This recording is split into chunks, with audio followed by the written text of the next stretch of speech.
Hello everybody, welcome back to Pokemon Violet. Last time we finished up a couple classes here at the school that we supposedly attend, and today we're just going to keep learning things. And get right into it. History. So this is like lore and stuff.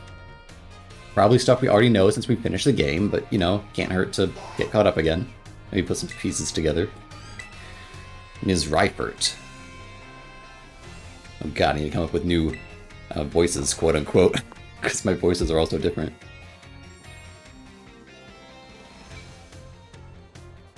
I have no memory of this person. Oh, it's her.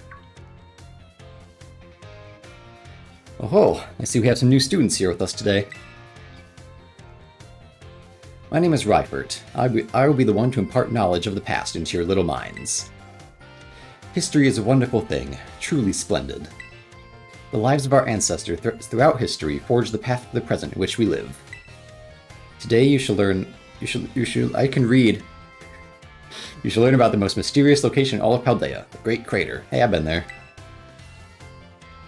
As you're all aware, a massive crater known as the Great Crater of Paldea exists in the heart of our region, Paldea. The area inside this crater is called Area Zero, and research of its geological strata and material composition has shown that the crater is in fact over 1 million years old. It was long believed that a certain something rested at the bottom of this mysterious crater. Aha, perfect timing to make eye contact, young Kit. Answer me this. What exactly was believed to rest in the depths of the Great Crater, inside Area Zero? A Pokémon Center. Treasure is so vague, but sure. Ha, that is correct. You are a surprisingly clever one, aren't you? I see you did your homework prior to coming to my class. That's right. Some believe that a treasure more valuable than anything else in this world rested in the depths of the Great Crater. It was friendship the whole time. So much for dreams of treasure hunting, though, as a lab has been built in those very same depths.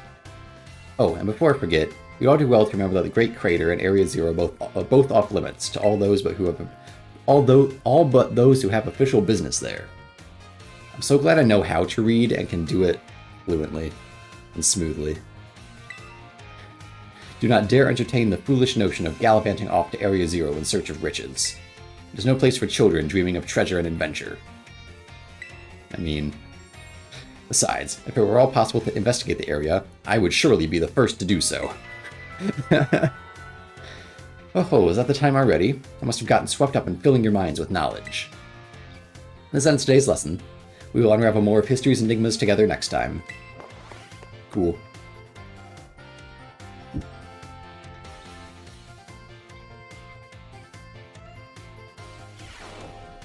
I think this is supposed to be foreshadowing, but it's not anymore.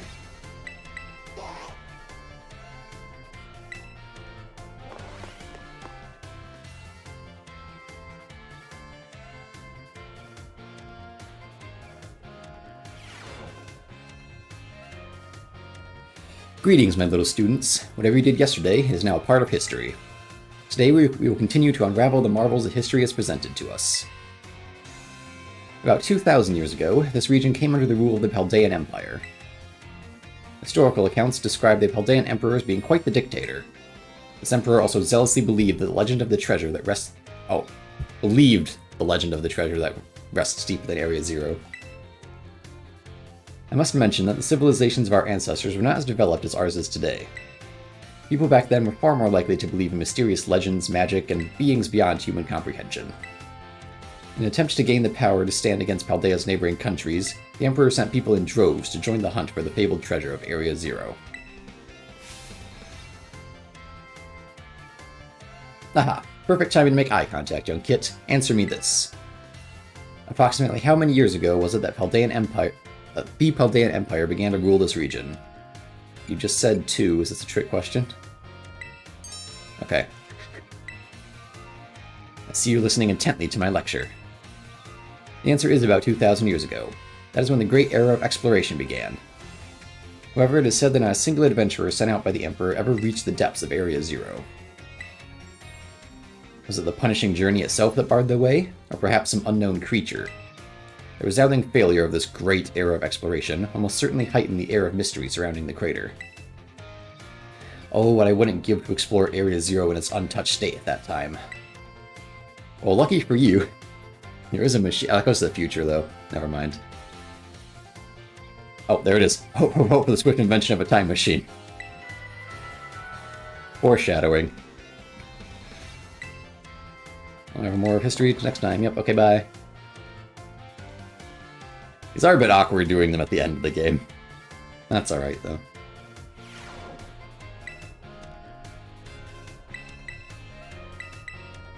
See, now it's like dramatic irony instead of foreshadowing.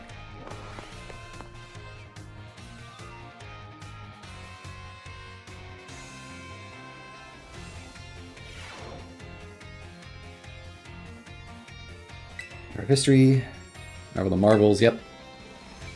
As you should remember from our last class, Area Zero's great era of exploration began about 2,000 years ago.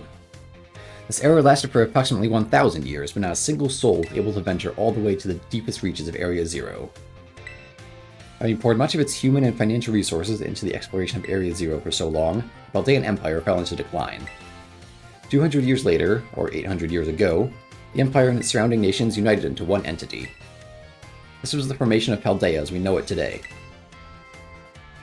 Ah yes, this very academy where you're now filling your young minds with knowledge was also apparently established at that time.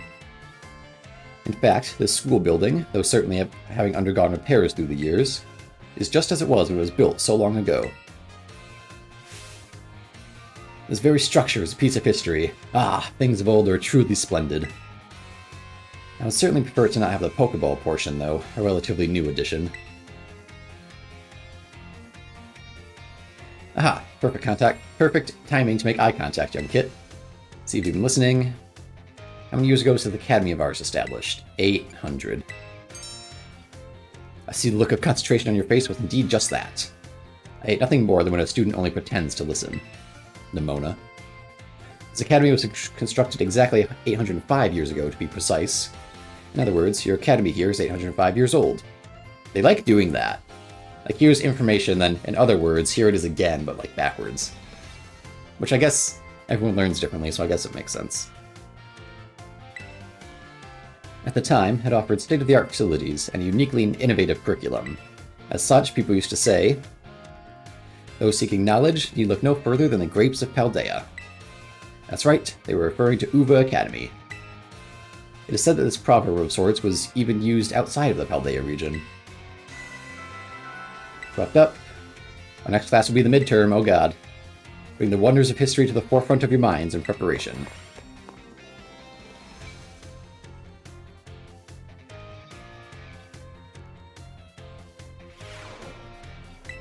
It's nighttime now.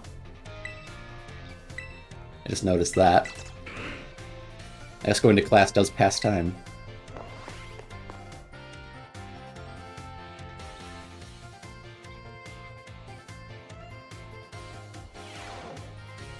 Time for a midterm examination.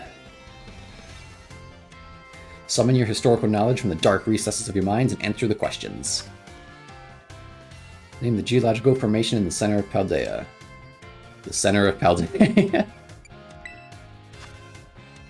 One was believed to rest in the depths. Treasure. How many years ago did the Paldean Empire begin to rule? 2,000. How many years ago was the academy built? 805. Oh, those seeking knowledge. Your time is up. Put your writing utensils down. The last question was a freebie. Even the least capable of you surely padded your score there. I sincerely hope you did anyway. So ends our midterm examination. You may ask for your scores at the school's front desk.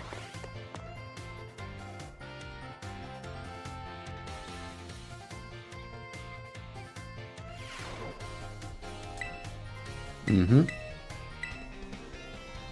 5 out of 5, I'm so smart. 5 tiny XP, or small XP candies, I guess, not the extra small ones. I need more history.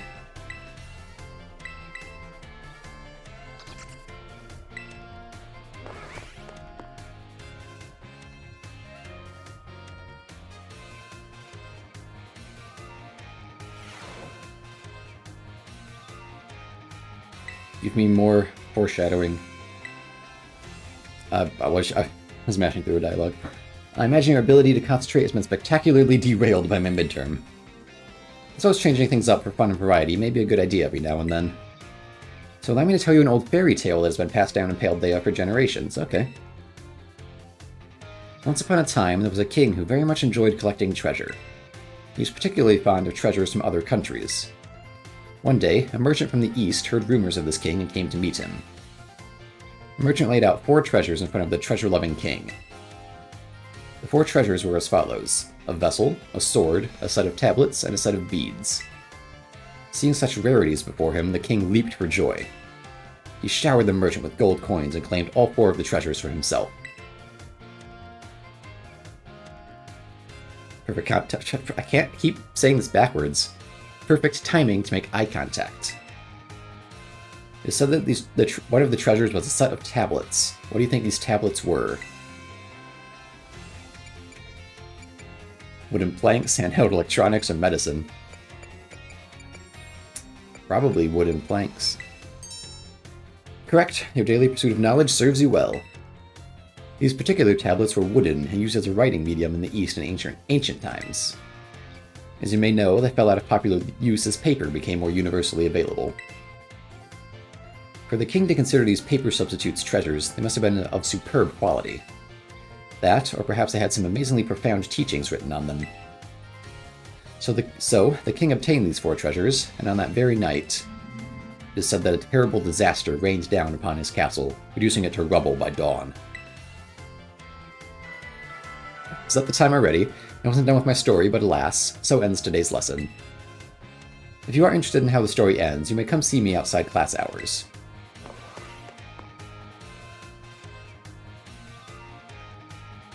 Do we detour to go do that?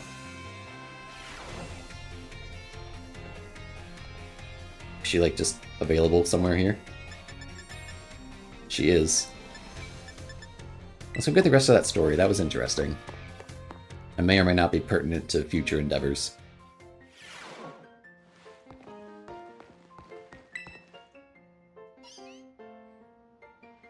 Yes, Kit from Class 1A. The way you conduct yourself in my class and the answers you give to my questions. I admit they pique my interest. You're quite the interesting pupil, I must say. Tell me, Kit, given a choice, which do you prefer? Things of old or things that are new? I mean, depends on the situation and context. I guess older things, though?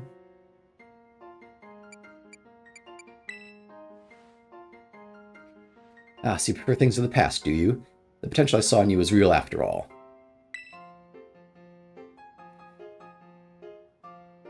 Also, I like her legendary Pokémon accessories. Like her belt buckle and necklace, and now her hairband there. Yes, this may indeed be of good use to me someday. Ah, you can disregard that. I was simply thinking out loud. I enjoyed a little conversation today. You have my thanks, Kit. Okay, but I want to know more about the treasures.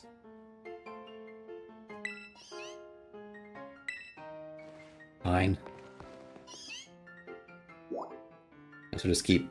Oh, she's over here now. Somehow she teleported.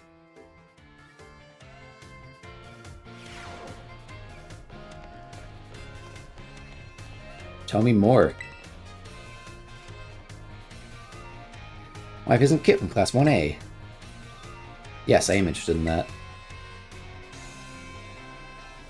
Heh, it is convenient that you would take the bait I presented in class. A vessel, a sword, a set of tablets, and a set of beads. After obtaining these 4 treasures, the king's castle was destroyed. Why, you ask? Because these 4 treasures were actually 4 Pokémon. As these Pokémon were passed down from human hand to human hand as treasures, they slowly became tainted by hubris and greed. Finally, after coming in contact with their rapacity? I do not know this word. With the rapacity of the king at that time, they awakened as disasters and began to rampage out of control. The king called for renowned Pokémon wielders to defend the country, and after a fierce battle, these incarnations of disaster were quelled. It said that these 4 Pokémon were then sealed away somewhere in Paldea. So what do you think? Would you say this story is just make-believe? No. Very astute of you. I've read many historical disaster reports, personal journals, and the like. There's much to support the truth of this story. If I'm able to prove the story's veracity myself, I'll be sure to let you know.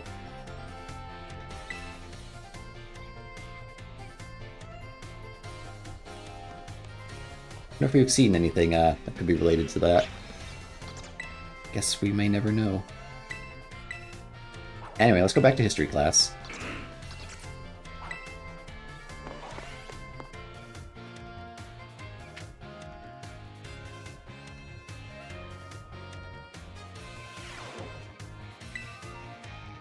Continue to unravel, yep.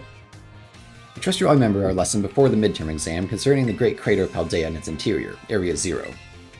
This mysterious crater captured the imaginations of many, including the former Paldean emperor. 200 years ago, a group of explorers claimed to have finally reached its depths. The name of the team that achieved this great feat was the Area Zero Expedition. The team is said to have been made up of Paldea's best and brightest. Skilled battlers, brilliant researchers, talented individuals of all kinds. Among the list of team members was the name of a man who was an author and a brilliant natural historian, Heath. After returning from the expedition to Area Zero, he used his literary talent to record the events of the expedition and publish them. You look to my eyes, Kit. Time to battle. What was the name of the team that first made it to the deepest reaches of the Great Crater? Area Zero Expedition. To pick up on and remember a term, I simply slipped into the flow of the lecture. You really are quite the clever one. The correct name for this team was the Area Zero Expedition. The record of their activities written by expedition member Heath can be found in bookstores and the like even today. This record is now known as the Violet Book. At the time, the entire region of Paldea was absolutely buzzing about Area Zero. The Violet Book was so popular that practically everyone had a copy. However, the book itself was full of fantastical descriptions and illustrations of things that could never be thought of as real. The masses began to call Heath a liar. Even the truth of the expedition making it to the bottom of the crater was called into question. The Violet Book was condemned to the shelves of used bookstores as just another book of wild paranormal stories. There's a copy on one of the bookshelves on the ground floor of the entrance hall. Feel free to have a read if you're interested. That's that time already, and we'll unravel more next time. Bye! We've already read quite enough of the Violet Book.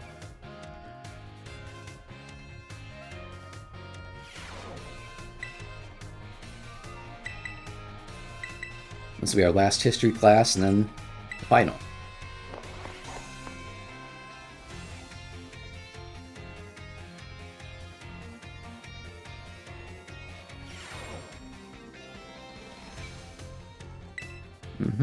Today's our last class, so I'd like to unravel the marvels that history has presented us one last time.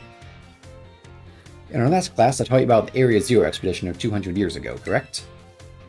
The last 200 years is not that long ago. Not that long ago at all. How unfortunate that our history lessons must march so inexorably toward the future. Would it not be much more of an adventure to march toward the past instead? To start from our present day and study history in reverse. That might be hard to follow.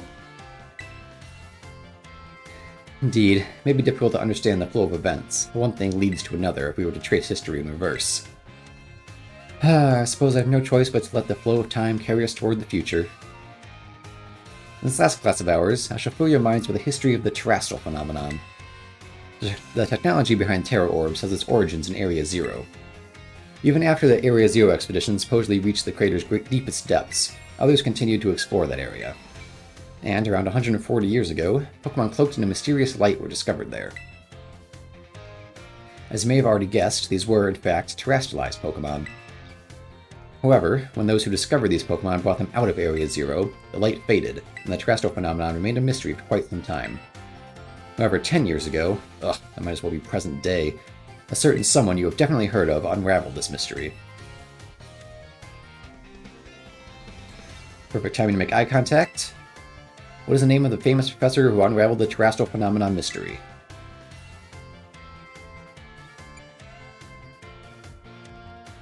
Was that Turo? It had to have been. Heath's dead. Clavel, no way. Has to be Turo. To think that you, a new transfer student to our academy, could correctly answer this question. You must be very, very diligent in your studies. Approximately 10 years ago, a professor named Truro unraveled the mystery of the terrestrial phenomenon. He discovered that the shining crystals down in Area Zero, or rather the energy they emit, is what causes Pokémon to terrestrialize. This led the professor to invent Terra Orb technology and to develop a practical use for it. This technology was then shared with both the Pokémon League and our academy. Rumor has it that Director Clavel was one of the researchers on the professor's team. Alas, the story is much less exciting now that someone we all know appears in it. Modern history truly is dull, isn't it? Thus ends my history classes. Our next session will be our final exam. Bring the wonders of history to the forefront of your minds in preparation.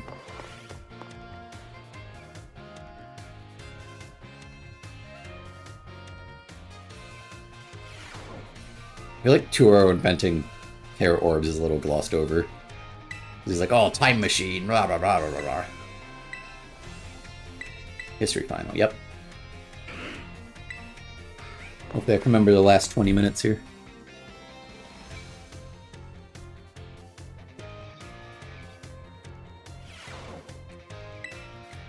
Some of your historical knowledge, yep. Okay. The area within the Great Crater, Area Zero. How many years ago was this academy founded? Still 805. I already had this question. Most of these did not appear in the Paldean Fairy Tale about 4 treasures. Ban. Leaf Thief Heath. Heath did it. How many years ago did Professor Turo invent Terra Orbs? 10. Time's up putting your writing utensils down. You must excuse that last question. It is too shallow and ridiculous to be on a history test, but alas, the director forced me to include it. So ends the final exam. Go ask for your scores.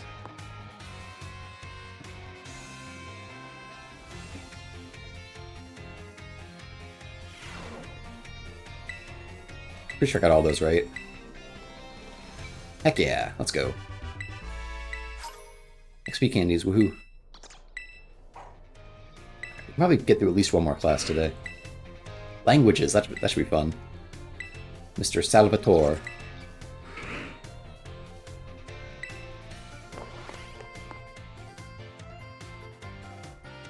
I'm gonna butcher all of these, but you know, it's fine. My dear students, how are you all today? Feeling good, I hope? That's his voice, apparently. Already done it. Je m'appelle Salvatore. My name is Salvatore. Merci beaucoup. That is, thank you very much for your attention here in my class. I have no idea what accent to give him. Because he speaks a bunch of languages. I'm so... Hero? Let's go with that. I'm sorry to French. Sorry to the French in general for what's going to happen in this class. I'm so hero, or happy, for this chance to re-experience my younger days with you all. Do you know what Salvatore means? It means savior, so just imagine I'm here to save you from spooky new languages. Haha, funny, no? That's right. My classes will teach you about various languages from different regions. You may say good morning or hello as a greeting, but people from elsewhere may say bonjour or salut. I've heard there's even a popular streamer out there who smashes several languages together and says hello, hello, hola, ciao, and bonjour. God, you don't know. There are so many regions out there in our world, and each can have their own unique languages. Oh. I read that as there are so many languages. Did I say languages out loud? I don't think I did. But that's what I read in my head. Gracias, merci, GG, arigato, danke. These all have the same meaning. Can you guess what it is? That means thank you. Wow! Kit, was it? Bravo, that's correct. And speaking up is important in language learning too. Gracias, merci, GG. Pretty sure that's how it's pronounced if Sagwa taught me anything. GG. It's close, I think. These words all mean thank you. I guess some of you probably knew at least one of those. Despite meaning the same thing, their lengths and sounds are all different. Isn't that interesting? And now, apropos of nothing, let me give you one of my wise words of advice. When you travel abroad, you should try to speak the local language as much as you can, even if you can't speak it very well. I'm sure your willingness to try will make the people you meet Tre Hero very happy. Honestly, from my experience, just being able to say hello, delicious, and thank you in the local language will get you pretty far. Yeah. For everything else, just pretend you're Mr. Mime and gesture away. Oh, there's that pesky bell. I guess that's all the time we have for today. Well, adios, matinee, a la prochaine. Allah. See you later, everyone. Prochaine. It looks right, it doesn't sound right.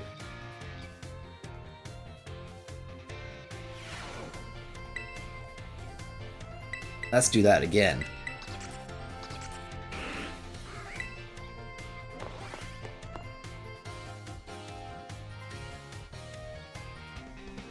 This feels less relevant to, like, gameplay than some of the other classes have. My dear friends, how are you all today? Feeling absolutely fantastic, I hope. Time for Salvatore's language lesson. Oh, good lord.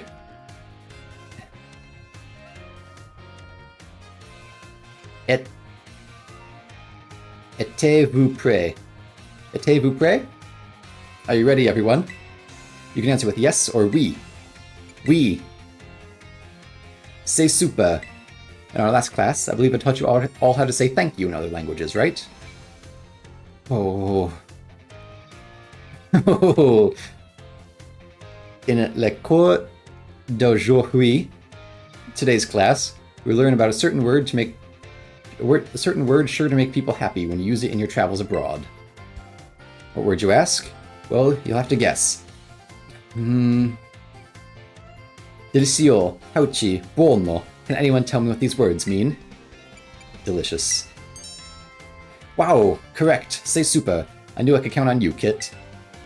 Delicioso, hauchi, buono. All these words mean delicious. Using the local word for delicious at markets or restaurants is sure to get a big soiree. A smile, that is, from whoever you're talking to. Is he French?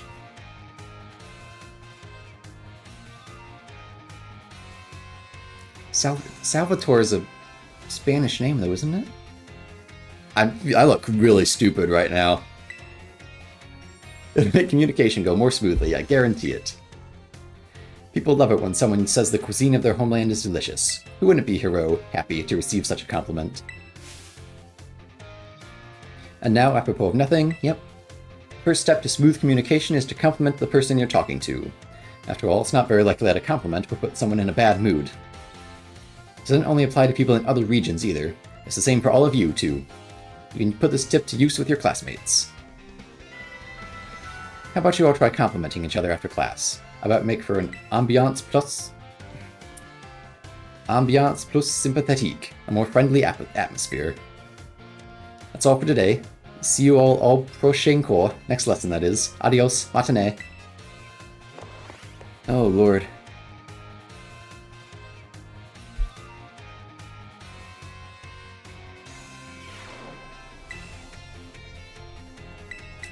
More languages, I suppose.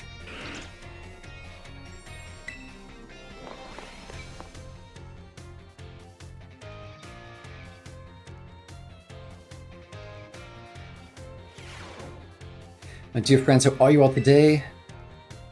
Are you ready? No, not really. Êtes-vous prêt? Are you ready? Oui.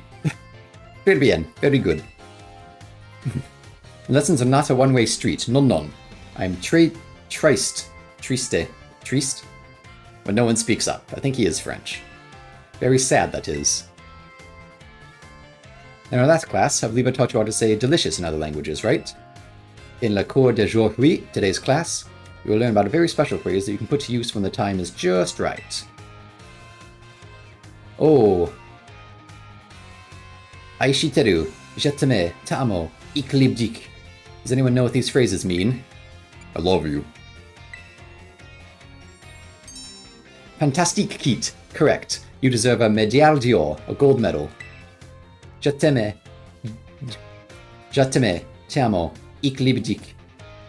These 3 phrases you may know, I think. Why? Because they're all quite famous ways to say I love you. Oh my, have I embarrassed you all, my friends?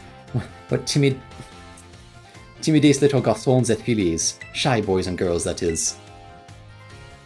It is so very important to express your feelings about things to others, you know. This is especially true for positive emotions. If you get married someday and argue with your spouse over some silly little thing, all you have to do is apologize and say I love you, et tout ira bien, and all will be well, that is. I should know, just last week I had a big argument with ma femme, my dear wife, that is. Darn. But I was quick to say I'm sorry, and all was well. And now, apropos of nothing, let me give you all one of my wise words of advice. It's best to be quick to apologize when you have an argument with someone. That goes to your families, friends, and your crushes. I know you can do it. I believe in you. Prochain cours, our next class, will be the midterm exam. Be sure to review what we learned in all our lessons so far. Adios, matinee. Oh boy.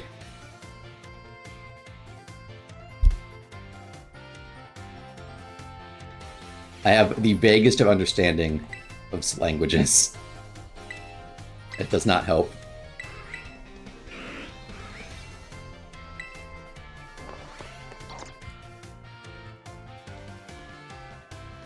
But doing these all back to back should help on the midterm. And the midterms are usually straightforward, except the math one, that was hard. Aujourd'hui. That's not how you say that. Today you will take our midterm exam. Détendez-vous. Relax, that is, and do your best. Êtes-vous prêt? I change the pronunciation of that every single time. God. Let's begin. Okay. That's thank you. Delicious, that's that one. Which of these phrases doesn't belong? Time to eat. Thank God that one was in English. First step to smooth communication, bury them in flattery. No, just keep it cool. These children have their books open and are cheating. What is your beloved teacher's name? Lenore. Salvatore. C'est fini. Time is up. Oh. Posez vos stylos. Put down your pens, that is. Hope that was easy enough for you. Especially that dernier. Dernier.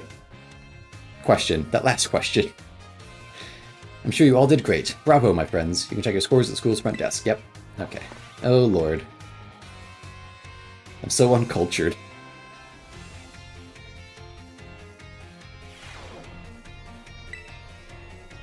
Pretty sure I aced that one, though. Yes, okay. Perfect. Thank you. Go learn some more.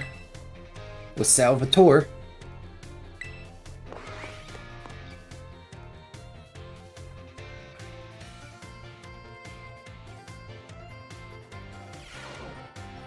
How'd you like the midterm exam? You all did really great. We're halfway there, and now time for another lesson. No, I'm gonna give up on that one. Are you ready? Oui. Très bonne réponse. Great answer. Merci, my friends. I knew I could count on you, stars. Leading up to the midterm, we learned all sorts of words from different regions. Starting today, though, I'll be throwing a curveball. We begin listening comprehension, oh lord. Basi, go for it, my assistant. Pika-pee, Pikachu.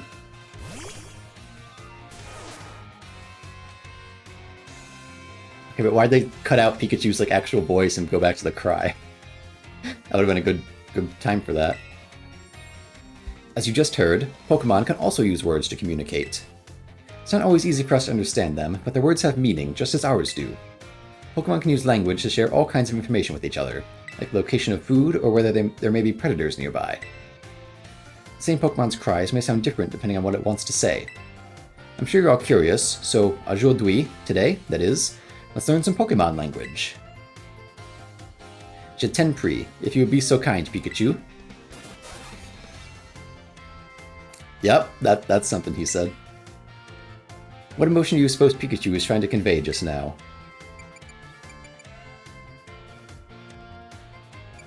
It looked happy. No? Okay.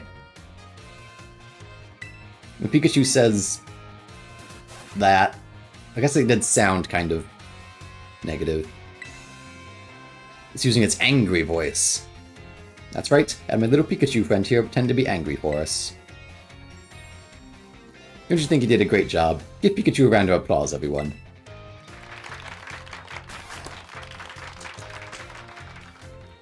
Same Pokemon can even communicate its feelings in many different ways. Their voices change depending on their mood and physical condition. Try listening more carefully to Pokemon. You might gain a deeper understanding of them. That having been said, Pokemon are quite mysterious creatures. Some actually don't communicate with words at all, but instead use things like electromagnetic or ultrasonic waves. Some even use telepathy. And now, here's advice. If you poke at your Pokemon too many times while watching them during picnics, they'll get mad at you, just like Pikachu demonstrated. Well, adios, matinee. Alo prochaine. See you later, everyone. I guess that's slightly more relevant to the game. And you can pick up on that, like, depending on, like Pokemon's feigning cry is different than its coming out to fight cry and stuff.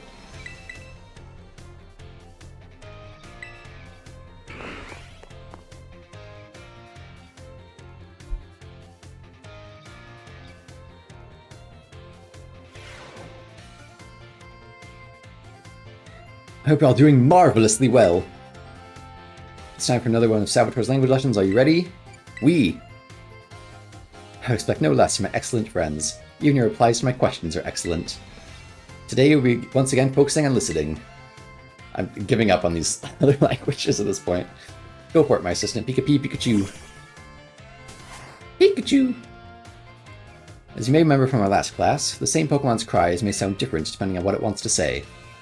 Today, that is, we'll be learning more about the language used by Pokemon. If you'd be so kind, Pikachu. Pika. Sounds a little bleak, doesn't it? Its voice seems a little lower pitched, too. What emotion do you suppose Pikachu was trying to convey just now? Sadness? Ding ding ding, that's correct, Kit. Fantastique. When Pikachu says... Pika... It's expressing sadness. Kind of makes me want to cry, doesn't it? That's right, having little Pikachu cry as if it was crying. Haha, funny joke, right? Give Pikachu a round of applause, yep, okay. Oh, look at him dance. What a sweetie. If you hear one of your Pokemon making sad noises like this one, you should treat them with even more kindness than usual. Well, you probably already knew that, though. A piece of cake for you all, I'm sure. Of course, this goes for your classmates and others as well. Friends should support each other in times of sadness. I truly hope that you can all have smiles on your faces all the time, my friends. Next lesson will be our final lesson, oh no. The climactic finale.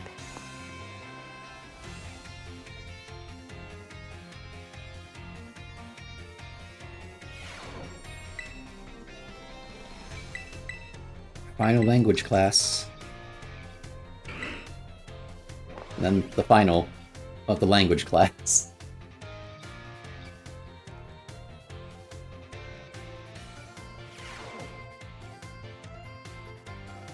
Are you all today? It's time for the last of Salvatore's language lessons. Oui, I'm ready.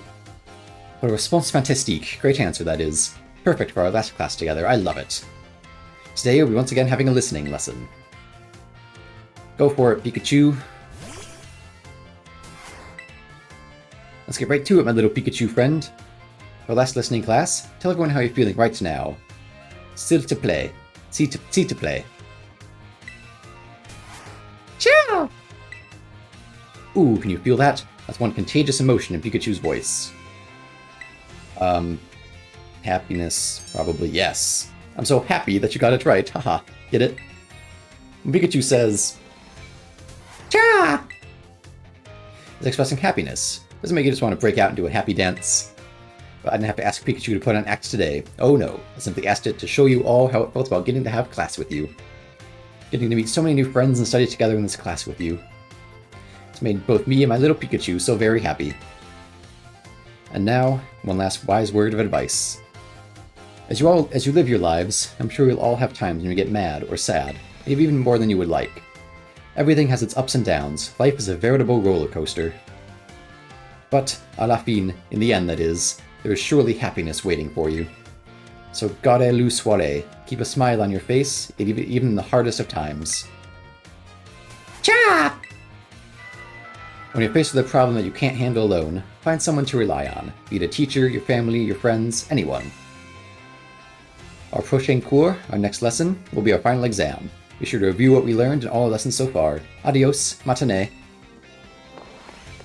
Is the final exam going to have a listening portion?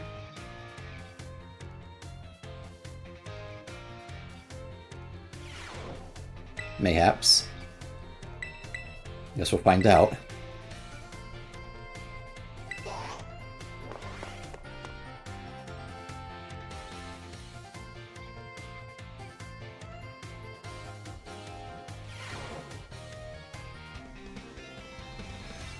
Today's our take our final exam. Attendez-vous, relax it is, and do your best. Yep. Are you ready? Let's begin. It's delicious. That one. What do these two foreign phrases mean?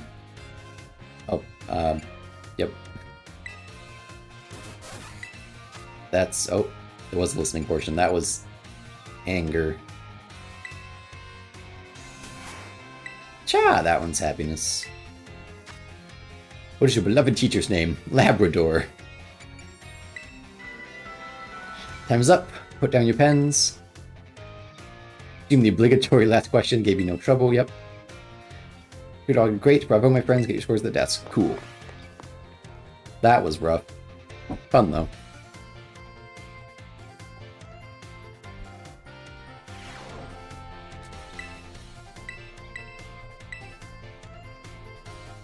Five out of 5. Heck yeah. Speak candies. Okay. Do I want to do one more today? Because I have 3 left. It's like 2 next time and then 1 the time after that would be weird, I think. So let's just make this a really long episode and get through a 3rd course. And then next time we'll finish it off. Battle studies with Ms. Dendra.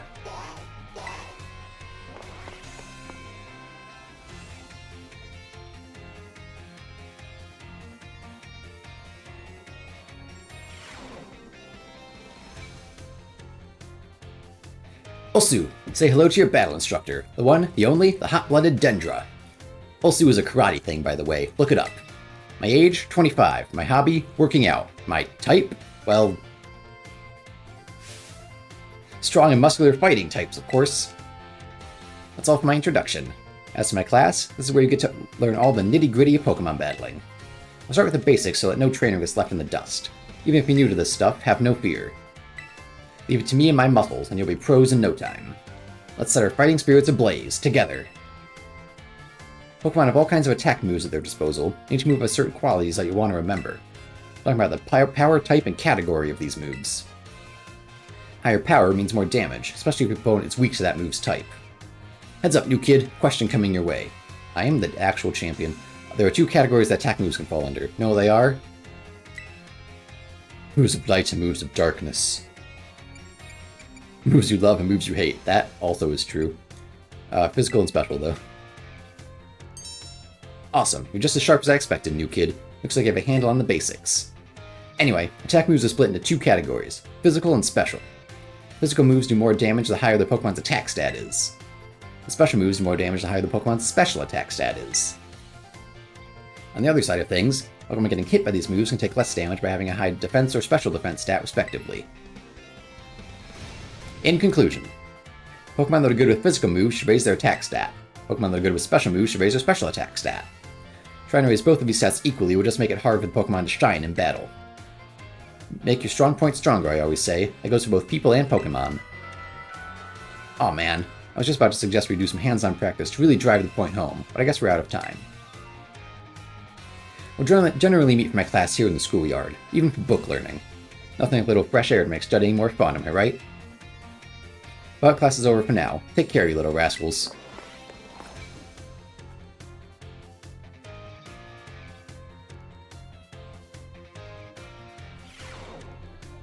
I saw Dragoon is out with me. Let's give everyone a chance to go to class.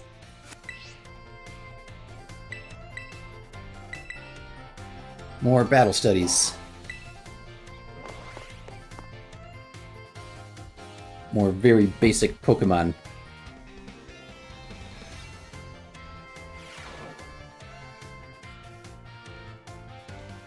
Another day, another round of battle study. Let's get right to it. Is everyone excited about the treasure hunt? It's always a great adventure. Get to take on gyms, go to new places, and run all over the place with your partner Pokemon. And while you're running around out there, I bet you'll come across some big shining crystals fairly often as well. These crystals are actually collections of terrestrial energy that seeped up out of the ground. You can check out these crystals to battle Terra Pokemon with your friends or other trainers in a group of 4. We call those battles Terra Raid battles. The Terra Pokemon you'll face off against in Terra Raid battles are crazy tough. They sometimes act differently than regular Pokemon, so you need to be on your guard. Luckily, trainers can use a special action in Terra Raid battles. It's called cheering. And there are 3 different cheers you can use. First cheer is Go All Out. It boosts the attack and special attack of all ally Pokemon. Second is Hang Tough. This one boosts the defense and special defense of all ally Pokemon. Now third, well, let's see if you can guess. This cheer restores HP for all ally Pokemon. What do you think it is? Explosive Healing Wave! Let's heal up. They can't be fun about it. That's right. Maybe I should make you the battle teacher, huh, new kid? The third and final cheer is Heal Up. It's real powerhouse, with the ability to both restore HP and cure status conditions. Oh wow.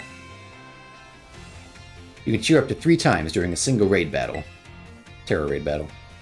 Also, cheering uses up a turn in battle, so you won't be able to have your Pokemon use any of their moves while you cheer. In conclusion, try everything at your disposal. If nothing seems to be working, try cheering on your allies. Providing support for your team can sometimes open a new realm of possibilities. Hands-on practice, yep, okay. Take care.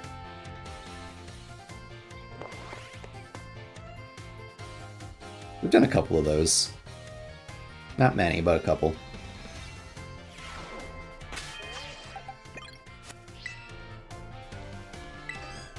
Back to battle studies.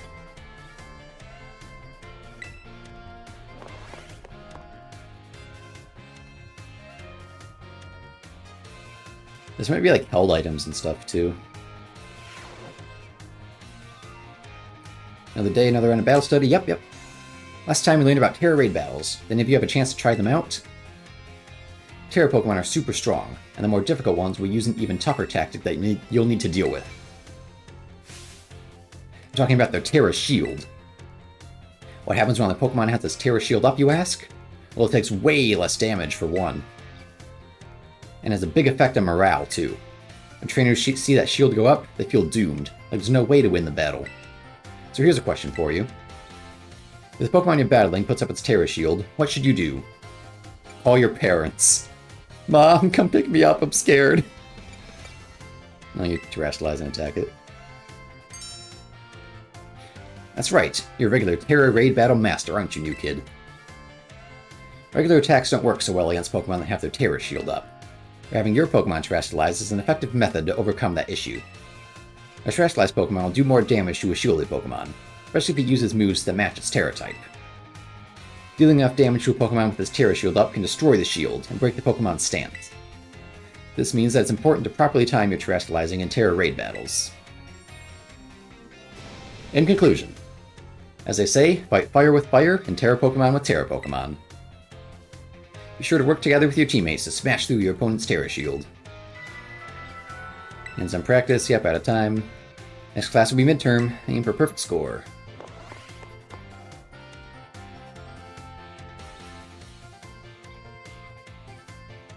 I guess Holo can come to the midterm too.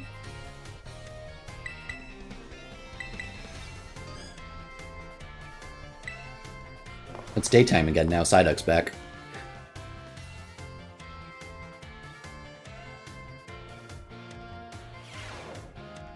Oh, we're in class. I guess that makes sense. Sorry to all of you who went to the schoolyard first before finding the right room. I guess we can do our tests in the classroom at least. Might be hard to write your answers out in the field. Alright, time to find your game faces and do battle with those test sheets. Takes less damage from special attacks. Falling has no effect on a move's damage. move's name. How many trainers on a Terra Raid battle team? 4. Effective Pokemon for breaking Terra Shield, terrestrializing. Stendra's favorite type. This sounds like a trick question. She said fighting. But is it like Opal and Sword? She's like, I wear all pink. My favorite color is actually purple. I mean, I got the others right, so I guess this one doesn't really matter. Time's up, put your pencils down. I saw you giving everything you've got. I'm sure you'll all get perfect scores. Well done, everyone. Ask for your scores at the front desk. Yep.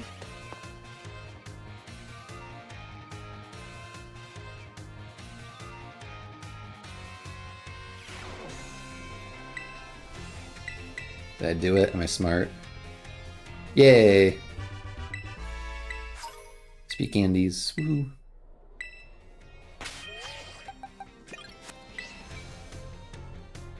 Let's take Battle Studies 4.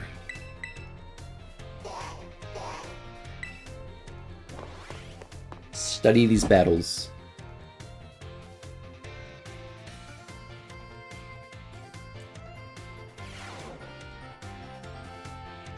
Another day, another end of battle study. Yep. You all gave everything you had in the midterm exams. Well done. We'll resume our regular classes today, so keep up that energy for the second half of the term. However, I'm using the R button to send out your Pokemon. If you do, your Pokemon will run off in the direction you're facing. It's a super useful tactic that lets your Pokemon pick up faraway items for you. And that's not all. If there's a wild Pokemon near where you sent your Pokemon, they'll start battling each other. We call those battles auto battles. Just as the name implies, your Pokemon will act on its own during auto battles, meaning you won't have to give it any commands. And if your Pokemon wins, it'll get XP points, just like it would in a regular battle. If you make good use of these battles, they can be a really efficient way to train your party. But you want to remember that Pokemon won't evolve or learn new moves right away if they level up from an auto battle. Also, if Pokemon loses an auto battle, it'll come back with just a small amount of HP left. Make sure to heal it up right away. Oops, I said about the whole class as a one-sided lecture. Does anyone have any questions so far? No? Great, you're all really good at this. I can't wait to see where you go from here. Even during auto battles, our Pokemon are out there battling for us, they're trainers. Keep an eye on them as much as possible, and if it looks like we're going to lose, be sure to have them retreat. Also, this goes without saying, but Pokemon with low HP are already worn out. They probably won't enjoy auto battles as much, so don't work them too hard, okay? In conclusion, auto battles only work if a trainer and their Pokemon have a relationship of mutual trust. Be smart with how you use auto battles, and so you don't lose the trust of your Pokemon. As on practice, yep.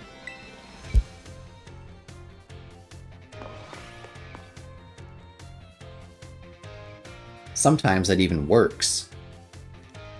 In Team Star battles. Or Team Star raids. I think it works better out in the fields. Maybe a little bit.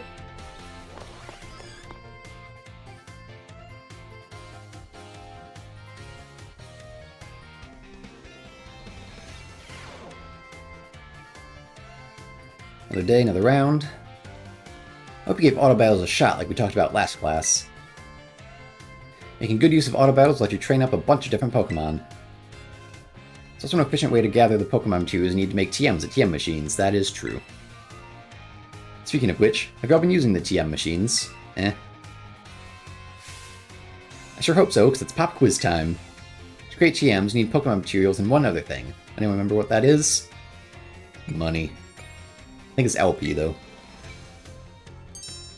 Looks like you're already a TM machine pro, new kid. The correct answer is leak points, or LP for short. You can give LP and Pokemon materials to a TM machine to create TMs, but that's not all. You can also exchange Pokemon materials to get a TM machine to get LP. We recently heard about some shady individuals getting LP illegally using a technique called hacking, or something like that.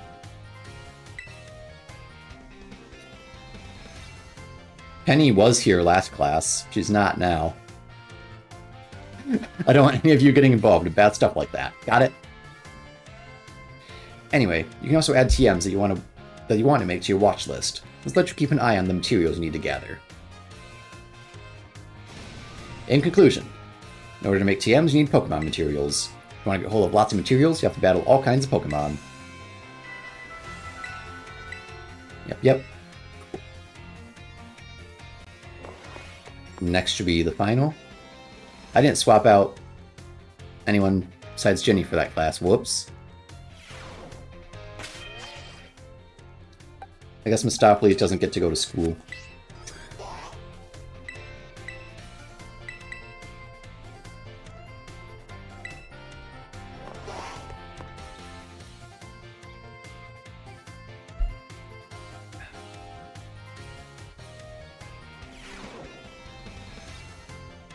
Ulsu, this is our last class, but don't let those energy levels drop before we wrap things up. You've shown that you have more than enough knowledge to be super strong battlers. I don't know that I have much left to teach you. We can always aim for ever greater heights. So today I'm going to teach about the rules of link battles.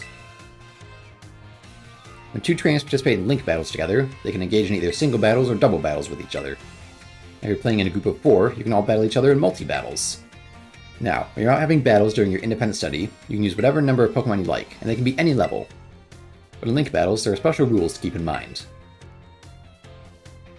Some of these special rules involve adjusting Pokemon's levels. Now, the no restrictions rule lets all Pokemon stay at their current level. Lets trainers use multiple Pokemon of the same species and multiples of the same held item too. But if you choose to use normal rules, all Pokemon will be set to level 50 for your battles, regardless of what level they actually are. This even includes lower level Pokemon, who get a power boost to participate. Normal rules let you use multiples of the same Pokemon species and of the same held items too. The great part about this rule set is that it lets you have any of your Pokemon participate. All you have to do is learn some good moves. Lastly, the rule set called Flat Rules mostly affects Pokemon over level 50. Such Pokemon will be set to level 50 for the duration of the battle. The Flat Rule set is one often used for official tournaments, that one. This rule set does not allow trainers to use multiple Pokemon of the same species or multiples of the same held item. Alright, here's a question for you.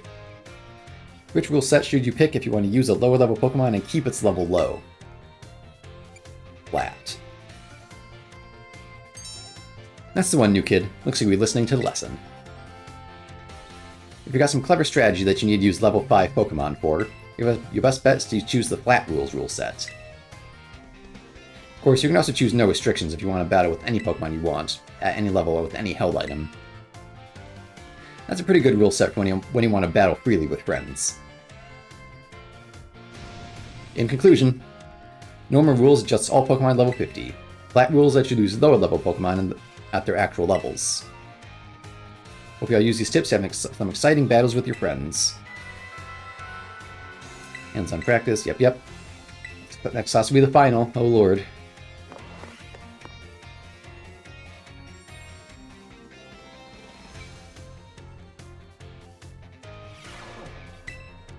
Give me that final exam.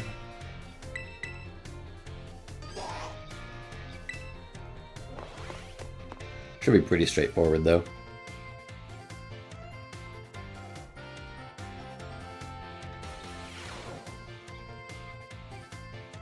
It's finally game day. Today is our final exam. Time to put in your game faces and do battle with those test sheets. Let's cheer, boosts, attack, special attack. Go all out. You can do it, battles. Those are auto battles. How should you obtain LP? Hack the system. I guess exchange materials, though. Handle Pokemon adjusted to what level? 50. Using normal rules in link battles, you can use multiple Pokemon of the same species. Yes, apparently. You all did so well in my class. If you pass this test, you'll officially be Battle Masters. You're surely stellar scores at the front desk, you little rascals.